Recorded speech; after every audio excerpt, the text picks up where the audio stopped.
From New York City for our viewers worldwide, I'm Katie Greifeld. Bloomberg Real Yield starts right now.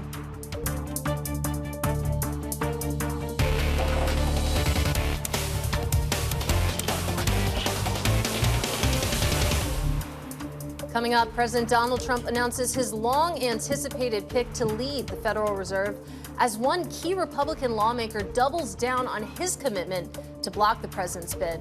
And January high-grade sales come in as one of the busiest months ever. We begin with the big issue, though, the future of the Fed under Kevin Warsh.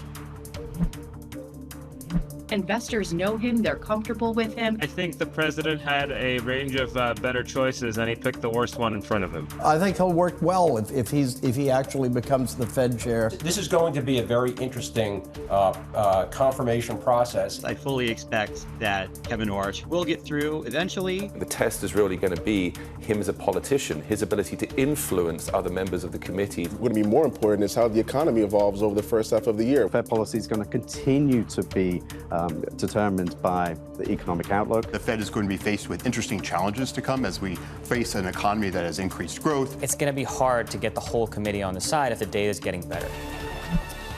As you've gathered, President Donald Trump announcing Kevin Warsh as his pick to lead the Fed on Truth Social this morning, saying he will, quote, go down as one of the great Fed chairmen, maybe the best. Let's take a look at how the market is reacting through the form of the 2-year Treasury yield. If you take a look over here, you can see that the move was lower here. We took out Thursday's lows. So in context, not a huge move here. And the question is whether or not Warsh is going to stick to sort of the dovish stance that he's been putting on over the past year or so. We're going to talk about that with Mike McKee in just a moment. But the actual confirmation of Kevin Warsh to serve as the Fed chair, it still faces opposition from a key Republican lawmaker. Senator Thom Tillis holding firm on his plans to block the nominee until the DOJ's inquiry into the current Fed chair, Jerome Powell, is resolved. This is all about sending a signal to the markets and to the business community that Fed independence is critically important. And going after the chair, I think, took a stool out of the foundation of people's confidence, or a leg out of the stool. In the case of Cook, I do believe that it's another example of a trend, and the Senate has to stand in the breach. Well, joining us now, I'm pleased to say, is Mike McKee, sitting to my left. So let's talk about Kevin Warsh, because there's a lot of questions about where he truly stands when it comes to monetary policy. He was Fed governor from 2006 to 2011. He was very wary of inflation during that time. He was critical of low interest rates, and we know he has strong feelings about the balance sheet. So where does that leave us in terms of where he actually tilts? Well, he was tilted very hawkishly, and he does say still that inflation is the Fed's #1 job. So the bond market should maybe take some sort of comfort in that he's going to make inflation the #1 job, keeping it under control. He has said there's a lot of things about the way the Fed operates he doesn't like that he wants to change. He doesn't like their focus on equity in terms of the jobs market. He doesn't like data dependence. He thinks that they should be looking at forecasts going forward and what they think is going to happen in the future. Near-term forecasting, which sort of is his euphemism for Fed officials talk too much. So maybe we'll see a little bit less communication.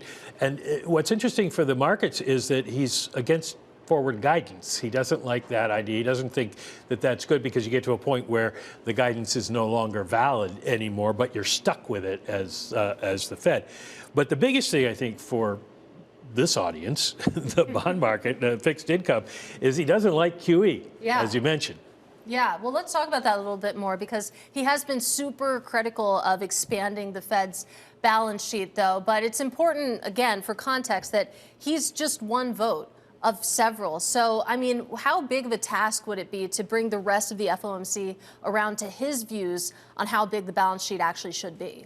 Well, it depends on what he decides is how big the balance sheet should be. One of the things that he has talked about is going back to the old corridor system of setting interest rates with scarce reserves. And that would be a major change for the markets. They would have to completely sort of rework the way that they operate. But he also could be just saying we don't need to have as much in reserves as we do now. Maybe change the rules so that the banks can use treasuries instead of reserves, and then you can have a smaller balance sheet. And the thing that he has criticized the Fed for is not that you did QE because it was necessary in 2008, but when the emergency was over, they kept going. Right. And he said he had a speech last year where he said QE, with some fits and starts in the 2010s, has become a near permanent feature of central bank power and policy. Fiscal policymakers, that is the elected members of Congress, found it considerably easier appropriating money knowing that the government's financing costs would be subsidized by the central bank. So if they bring down QE, if they don't buy as much of the Treasury's paper, then they can have a smaller balance sheet without going necessarily back to the corridor system. Well, Mike McKee, the Super Bowl came a week early for you. Really great to get some time with you. That is Bloomberg's Mike McKee. Let's dig into all of this with our macro roundtable. Joining me is Tannuzzo. He is Global Head of Fixed Income over at Columbia Threadneedle Investments, and Gennadiy Goldberg, Head of U.S. Rate Strategy over at TD Securities. And Gennadiy, I'll start with you because you take a look at the reaction. The knee-jerk reaction has been to steepen the yield curve as expressed through the 5s, 30s spread. It's not a huge move, but it's certainly there. Is that something that makes sense in your view? It does. And I think the move lower in front-end rates makes a ton of sense. The market is expecting Warsh to toe the administration's line on lower interest rates. There is a worry about the balance sheet, though. And as Mike was talking about, will Kevin Warsh actually bring down the Fed's balance sheet? That's going to take time, for sure. But that it is modestly less supportive for the very long end of the curve. What the bond market really wants to know is which Kevin Warsh shows up, the Kevin Warsh of the past, which, who's been quite hawkish, or the Kevin Warsh of now, who really has to kind of toe the party line and work with the administration to get interest rates lower.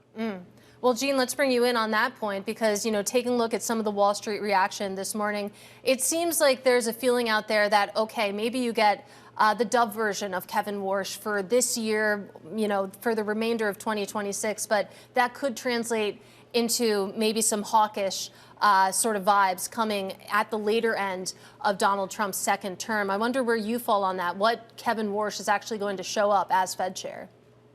I actually think that's perhaps reading a little too much into it, Katie. And I would use the example of looking back at Janet Yellen when she came in to be the chair of the Fed in 2014. At the time, she was viewed as the most dovish central banker ever. And what was her first move on interest rates? It was actually to raise them, right? And even with that, she was careful along the way. And, Kevin Warsh was a central banker over a 5-year period that arguably those 5 years in dog years are probably 20, given the amount of stress in the financial system from 2006 to 2011 and the degree of creativity they needed to have with that policy. So I think ultimately this is on the spectrum, this is a more credible choice and one that ultimately will be calming for volatility in a bond market. And it's good context, too, that, once you're actually steering the ship, things tend to be a little bit different in terms of how you conduct yourself. But related to what we're talking about right now, there was a really interesting note out from Neil Dutta of Renaissance Macro earlier this morning. He wrote that if you get a few cuts now to appease the president, you may well get tougher hikes later. Moreover, because Warsh has been a policy hawk his entire life, his newfound dovishness looks very suspect. Powell might sense the same thing, which is why there is a risk of him sticking around. If he does, Warsh would be a very weak Fed chair. So, Gennadiy, of course, Neil Dutta not mincing words there, but I wonder, how you see that potentially playing out. If we do see Powell stay on as a Fed governor, does it turn into sort of a shadow Fed chair situation, and how confusing would that be for the bond market? I think what really happens is we start to split into camps within the FOMC. And I think it's worth thinking of the Fed as kind of one coherent body with 12 voters. The chair is just one of them. Now, he can certainly advocate for more rate cuts, a smaller balance sheet. But what really matters is how the economy evolves. So I do think the core of the FOMC, your Williams, your Wallers, for example, still want to bring rates lower. I don't think that's changed materially. What Kevin Warsh is going to do is trying to steer that ship in between kind of the camp that wants lower rates and the camp that wants rates to stay exactly where they are. How that evolves in the future, we'll have to see what the economy actually brings. Unfortunately, the bond market just doesn't know what to do with this at the moment, which is why, as you mentioned earlier, the bond market reaction, while it makes sense, is relatively mild so far. We just don't know what's going to happen in the future.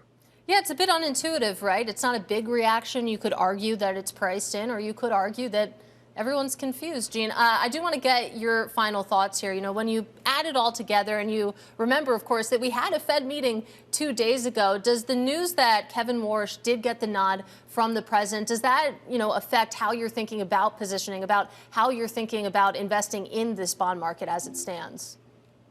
Honestly, the good news is that we have an answer of who the president is nominating. I think just knowing that is helpful. And also the fact that it is someone with Federal Reserve experience is actually a net positive. In terms of how we're thinking about it, the critical question for us is this wedge in between the industrial acceleration that we have seen, that sustained growth in the U.S. in the second half of the year, and the really complete stalling out of hiring in the labor market.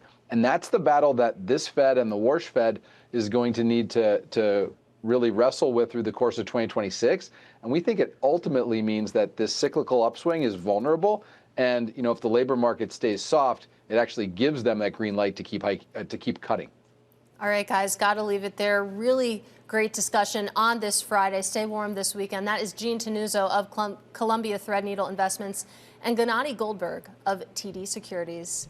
Now, coming up next, the auction block. January high-grade sales coming in as one of the busiest months ever, finishing with the 5th highest total of all time.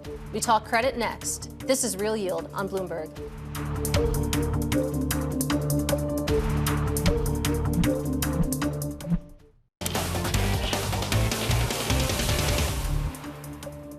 I'm Katie Greifeld. This is Bloomberg Real Yield. It's time now for the auction block, where we highlight credit issuance for the week. We start with U.S. high-grade sales. It was a record January and the 5th busiest month of all time, with more than $208 billion sold. Morgan Stanley led the way this week and included the likes of AT&T and IBM. AT&T saw $38 billion in demand for its $6.5 billion sale.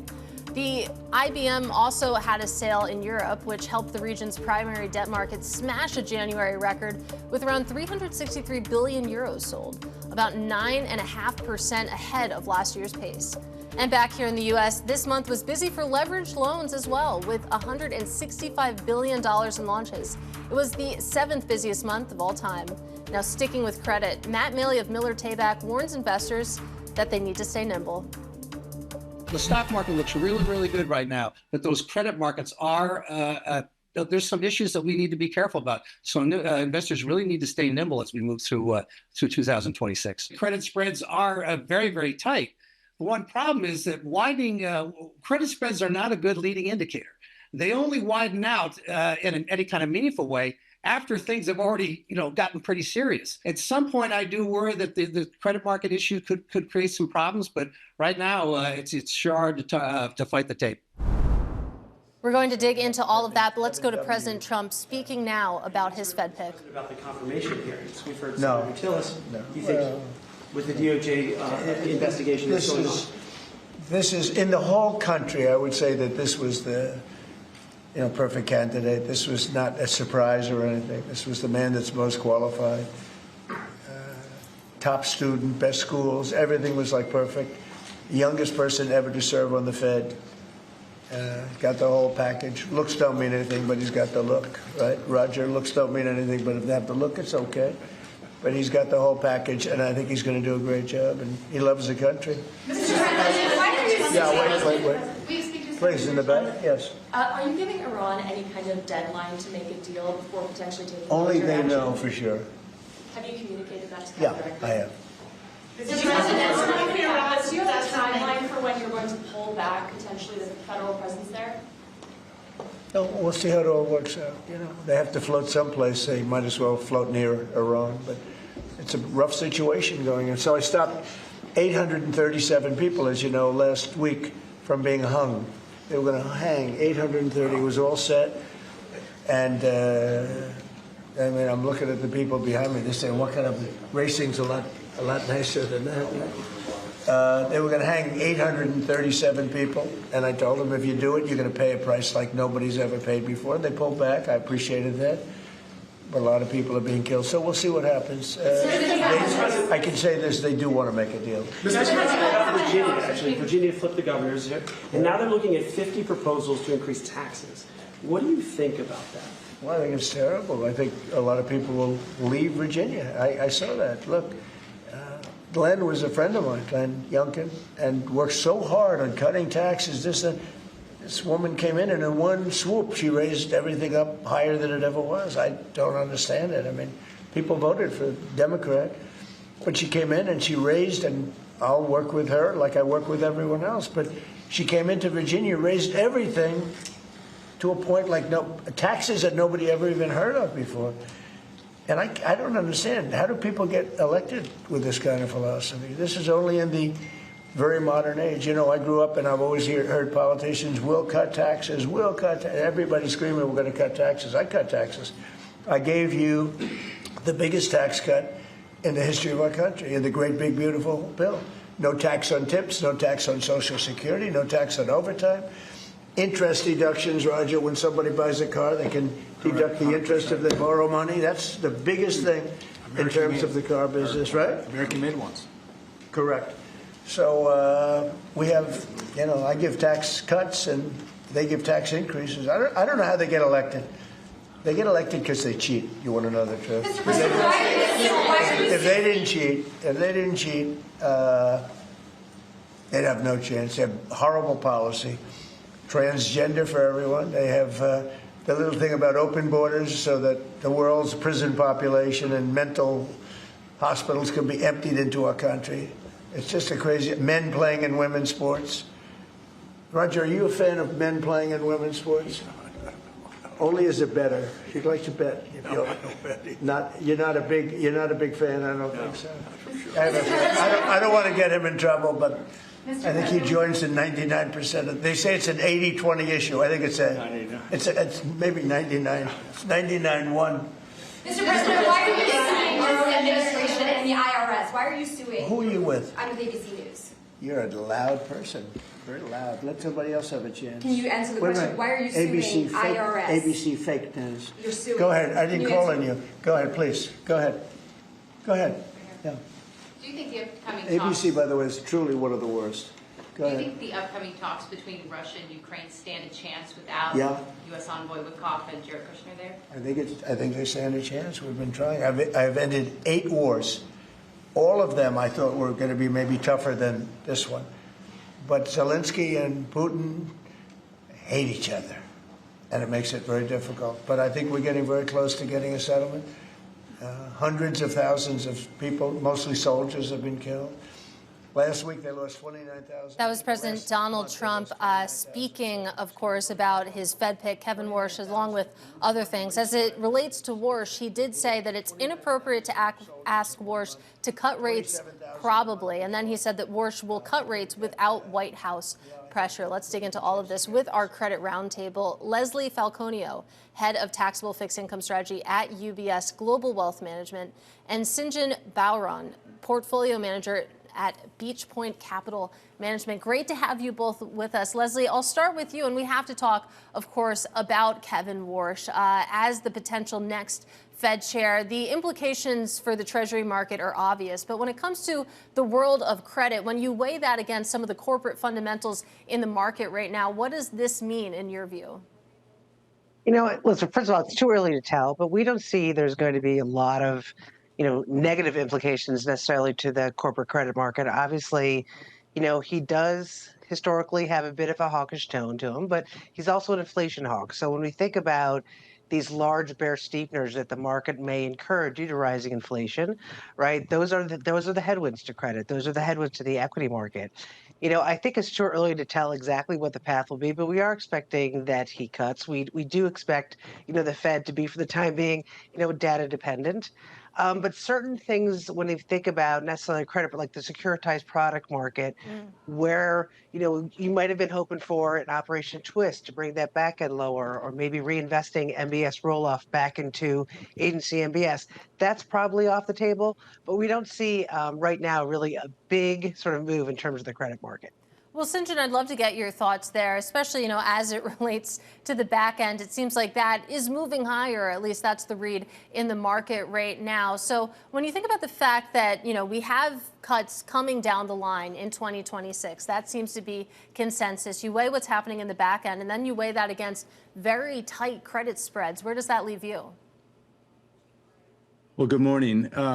I think today is another good example of how we've had pretty significant macro news, but that translates into a fairly muted impact on credit markets, and in particular below investment grade credit markets. And while we do expect rate cuts to be happening, and potentially more so than we would have expected yesterday, the expectations are still below what they were sort of coming into December, so 2 months ago or so. And so coming into the year, we had expected the main determinants of returns within our asset classes would have been strong carry and careful credit selection. And the news today doesn't really upset that thesis at all. Well, I also want to talk a little bit about what else has been happening this week, and that's the fact that we've gotten a whole ton of big tech earnings. And the common theme throughout that is that tech companies are willing to spend a lot of money on CapEx to further their AI ambitions. And Sinjin, when you think about it, there was an interesting note from Torsten Slok over at Apollo today saying that what began as a largely self-funded CapEx cycle is quickly becoming a financing event. You're seeing a lot of these companies come into the primary market and issue investment-grade tech debt. And I wonder, is that a buying opportunity for you? And what does that mean for the composition of, the index in your portfolios going forward? Sure. I mean, if it's true that these companies really want to spend, upwards of $3 trillion in CapEx over the next 5 years, then they're going to need to rely on almost every asset class available. And as long as their weighted average cost of capital is still substantially below their return on invested capital, then it would make sense to do so. They've already started to issue into our markets, maybe not as large as in investment grade, but what we have seen is more on those companies that benefit from that spending, the energy sector, the utility sector, almost any company that is tied to the industrial supply chain. All of those will be big beneficiaries of that spending. And Leslie, I'd love to get your thoughts on that, because I'm taking a look at your notes, and you point out that you think investors should retain a tilt towards quality bonds. You think about the Magnificent Seven. For most of them, I mean, they're as quality as you can get. But is the juice worth the squeeze when you take a look at them in the context of the corporate credit markets? There's no question that the spreads are tight. But the spreads are tight in most fixed income product, and we would be the first to admit that the opportunity set within fixed income is pretty narrow. But it's really about the income durability. And so while we still like investor grade corporates are high quality, is that we think the fundamentals are fine. And as you pointed out, yes, there's going to be a lot of supply coming out. The market anticipated that. You absolutely have to watch concentration risk. But we just don't see sort of cracks in fundamentals that would be a concern, particularly when it comes to the higher quality. We're still expecting above trend growth. The supply is actually quite well known. It was advertised in the fourth quarter, where I think we saw a little bit of de-risking. That's why you've had such big demand in the first 3-4 weeks of the year. So it's obviously something to monitor. It's expected. A lot of these AI issue are high quality companies, but you just really need to focus on the concentration risk as well. Well, that's a really interesting concept, because we talk about concentration risk in relation to the equity market all the time. And, it hasn't really existed in the bond market to this point, because a lot of these big tech names, they were known for having pretty tight balance sheets. But is that going to become more of a concern and a conversation topic when it comes especially to the high grade U.S. market? I think that not necessarily only the high grade market, but in terms of credit as a whole. I mean, let's just take leverage loans, for example, right? I mean, leverage loans this month did not have a great performing month. A lot of that had to do with software. Take a look at high yield, where the high yield index spreads compressed, but actually the tech sector widened out. So I think it's not just like an IG, or whether it's a high grade issuance. I think it's the overall credit market that you really need to pay attention to. All right, guys, really appreciate your time on a very busy day. That is Leslie Falconio of UBS, as well as Sinjin Bowron of Beach Point Capital Management. Meanwhile, we have been getting some headlines over the past couple of minutes. Let me recap them now. From the president speaking in what looks to be the Oval Office, saying that if Thom Tillis doesn't approve his nomination for Fed chair, we'll wait until someone does. Of course, the Republican lawmaker has said that he will block the nomination until the DOJ's probe into Jerome Powell is resolved. We also heard from Senator Warren saying that she plans a press meeting on the Federal Reserve at 1:30 p.m. today. So just about an hour to go there. It's going to be interesting to see how that develops. But let's keep this conversation going now with Narayana Kocherlakota. He's a former Minneapolis Fed president and currently a professor of finance over at the University of Rochester. He's also a Bloomberg opinion columnist. Narayana, great to have you with us on this day. First of all, I would love to hear your reaction, given that you did work with Kevin Warsh at the Fed. Yeah, thanks a lot for having me on. Yeah, as you mentioned, I worked with Kevin at the Fed. He impressed me. I would say the three attributes that I came away with when I think about Kevin are that he's very intelligent, very knowledgeable, especially about financial markets, and very independent. And I think that last attribute is one that's really important when we think about his nomination to be Fed chair, because I think his personal quality of independence will lead him to foster independence on the part of the Fed as an institution as well. Well, on the topic of independence, again, the president is speaking live, and he said a couple of minutes ago that it's inappropriate to ask Kevin Warsh to cut rates, probably. So there is that outstanding question there. So it sounds like, in your view, Kevin Warsh is going to be the type of Fed chair who is willing to stand up and push back against the president, who has clearly articulated that he would like to lower rates and lower them a lot. I think that at the time of appointment, it's appropriate for the president to talk to potential candidates for the Fed chair to see if those candidates' vision of the economy aligns with his. So there's nothing wrong with that. I think the big question is if the economy starts to see inflationary pressures, increased inflationary pressures in 6 to 12 months, is Kevin Warsh the kind of guy who's going to pursue the appropriate policy, which would be higher interest rates? In my view, based on my interactions with Kevin, I would say the answer is yes to that. I think at that point, President Trump might be unhappy with then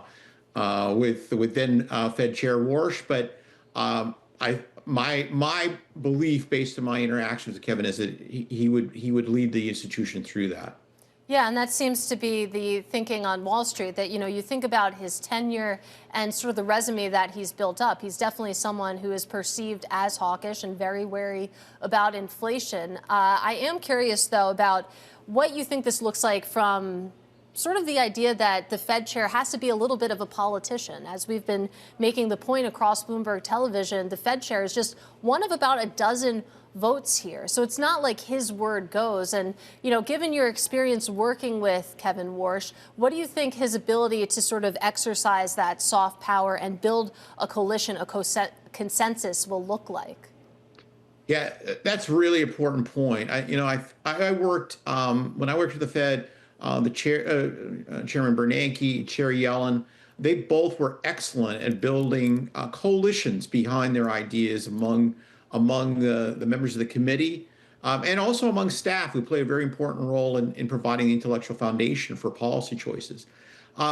I think this will be something that's, based on my understanding of Kevin's record, I think this will be something that will be new to him. It's not something that he's incapable by any means, but it's not a job where you just come in and say, here's what we're going to do. It's a job where you have to build a coalition of the willing among a group of very talented people, and you have to spend a lot of time on forging those coalitions. And as I say, I think it's a part of the job that is probably something that's a little new to Kevin, but certainly something he's capable of doing. And something, of course, that he has experience with, given that he did serve as a Fed governor. But I am curious, what if we do enter into a situation where Jerome Powell stays on as a Fed governor himself, and then you have a situation where you have a new Fed chair and the old Fed chair still there? How do you think that that could affect sort of that coalition building, that consensus building process that we've been discussing?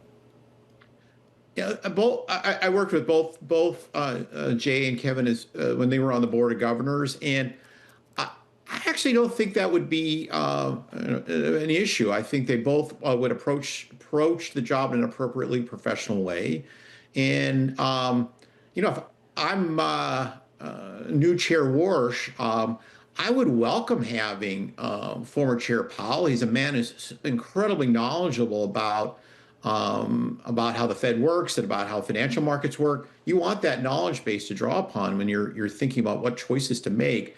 So I don't see that as a problem at all. Yeah, and of course, Jerome Powell has certainly served as Fed chair under some very, very interesting and unprecedented economic conditions here. So when it comes to building that coalition, when it's around interest rates, that's one conversation. But let's talk a little bit about the balance sheet, because Kevin Warsh's views on the balance sheet, how the Fed has expanded that, are well publicized at this point. He's been very critical. And I wonder what you make of that and what, the current makeup of the FOMC likely feels about that. So I think Kevin's views are directionally aligned with mine, and I like to think directionally aligned with the Federal Open Market Committee, which is you want the balance sheet to be as small as it can be, while still being able to have effective pursuit of the Fed's goals. I think the challenge with that, from the point of view folks who are fond of a small balance sheet, is that you can't say, oh, let's go back to the way things were in September 2008. Because when the Fed tried to shrink its balance sheet in 2019, it found out, not quickly, but it did find out that banks were a lot fonder and needed to have reserves a lot more than the Fed had anticipated. So you can say, oh, I want a smaller balance sheet, but you're going to might introduce financial instability, financial market instability in treasuries, which you cannot have. And that will be able to say, hey, we got to back away from that policy. So it's fine to say that, but you're going to have to be responsive to what the markets are telling you to. And I'm curious what you make of the dynamic between the balance sheet size and interest rates, because one of the reasons that Kevin Warsh does advocate for a smaller balance sheet, one of the reasons why he's pushed back against QE, is the idea that if you have a smaller balance sheet, you're able to lower interest rates more. And I would like for you to walk me through that and whether that dynamic does make sense and play out that way. Well, it's because some interest rates are going up. So when you shrink your balance sheet, what you're going to be doing is you're going to be operating by that's going to tend to lower the prices of longer term assets, which is going to raise their yields, and that pushes down on economic growth and economic activity. So that allows you to lower short rates more. So that you can stimulate the economy both by lowering short rates or by lowering long rates. If you have a smaller balance sheet, you're raising long rates. So it's really all about a tension between two different policy tools. I'm not sure why folks who are fond of a smaller balance sheet are really so excited about having having higher long yields. And what is that? That's going to translate into higher mortgage rates, just to be concrete for Americans. I don't think people are going to be too happy about that. But in terms of their tools that they both work you can use them to. They're substitutes for tightening or shrinking the tightening or loosening the stance of policy. So it sounds like what you're saying, to perhaps oversimplify, is that, if you have a shrinking balance sheet and you also have interest rates that are going lower, that you're basically going in the same direction, that if the balance sheet is expanding or staying large at the same time that you're cutting interest rates, it's almost like you have your gas pedal pressed down at the same time that you're hitting the brake. Yes, that's you're using them in opposite directions. If and I'm not sure why there's this excitement about, let's get short rates low, at the cost of getting high long rates high, especially when you might think the long rates are the ones that matter more for households and when they're doing their financial planning. But from the point of view of the macroeconomy, they're basically operating as you suggest. When you ease short-term rates, you're pumping on the gas, and when you shrink the balance sheet, you're tapping on the brakes. All right, Narayana, such a great conversation. Really appreciate you making time for us. That is Narayana Kocherlakota, former Minneapolis Fed president, currently a professor of finance at the University of Rochester. Now coming up, Starbucks CEO Brian Niccol talks growth, new customers, and signs that the turnaround is working. We'll bring you the details next. This is Bloomberg.